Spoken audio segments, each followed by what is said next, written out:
Alex Reality Vlog. Dito po tayo ngayon sa San Juan. Alam nyo ba mga ka-reality, mas lingid naman po sa inyong kaalaman na mas delikado ang kalsada na maluwag kaysa sa traffic. Bakit po natin nasabi na mas delikado ang maluwag kaysa sa matraffic? Kasi po ang realidad po talaga niyan, pagka ganitong maluwag ang kalsada, no? Ganyan kaluwag.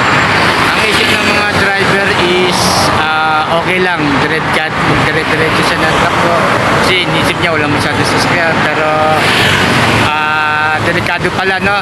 Bisan merong nagugulat na lang tayo, no? Hindi niya alam na meron palang sasalubong sa nasasakyan. Kaya sana mag-ingat-ingat tayo, no? Kahit na maluwag ang kalsada.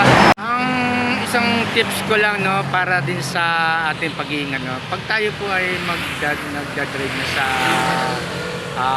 kalagitnaan ng highway or sa man tayo naroon, dapat lagi nating iisipin na lagi tayong may katabing sasakyan sa kaliwat kanan, no, para maging defensive driver tayo, no. Ingatan natin na tayo ay huwag basta-basta liliko ng kaliwa or kanan. Laging titingin tayo sa ating side mirror.